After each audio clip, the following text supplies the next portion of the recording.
Ice cream, ઉનાળો અને ice cream, wow what a combination.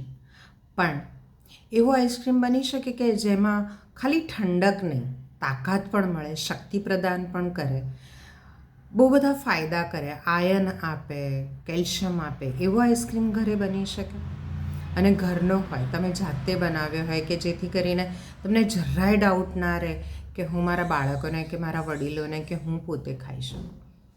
Sugar હોય તો પણ થોડા પ્રમાણમાં ખાઈ શકાય એવો આઈસ્ક્રીમ બનાવી શકાય, જરૂર બનાવી શકાય. જો આ શક્તિ પ્રદાન થાય એવો આઈસ્ક્રીમ ખાવો છે તો શું કરવાનું છે? થોડા મખાણા લો, થોડી બદામ લો, થોડાક જે પણ ડ્રાયફ્રૂટ્સ તમને ગમતા હોય એ તમારા ગમતા ડ્રાયફ્રૂટ્સ લો, ખજૂર અથવા તો ખારેકનો પાવડર લો. ખજૂર હોય તો આખી ખજૂર નાખો ને ખારેક હોય તો ખારેકનો પાવડર કરીને નાખો. એ બધું નાખી અને પાણીમાં ક્રશ કરી નાખો. સાકર નાખવી ના નાખવી તમારી માટે છે. હું જો બનાવતી હોઉં તો ખારેકનો પાવડર વાપરું, એ વધારે સારો છે, એ વધારે હેલ્ધી છે. અને એને એટલું પાણી નાખો કે એ થીક જ રહે, એક જાડું જ કોમ્બિનેશન બને. અને એને પછી તમે ફ્રીઝ કરી નાખો, ફ્રોઝન કરી નાખો. એ ફ્રોઝન કરીને પછી તમે 2-3 કલાકમાં એ ફ્રોઝન આરામથી થઈ જશે અને પછી તમે ઘરનાને પીરશો. આ આઈસ્ક્રીમ તમે રાત્રે પણ ખાઈ શકો, દિવસે પણ ખાઈ શકો.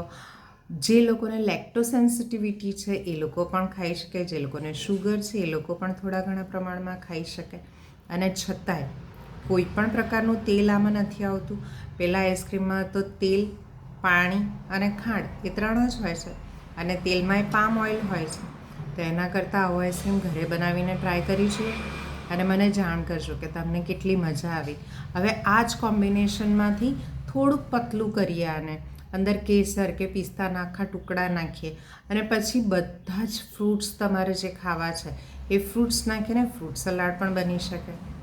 ઘણી બધી વસ્તુઓ બની શકશે. તમે શું શું બનાવશો આ કોમ્બિનેશનથી એ મને જાણ કરજો. ખૂબ મજા આવે છે. મેં ટ્રાય કરેલું છે, તમે ટ્રાય કરશો એવી અપેક્ષા સાથે.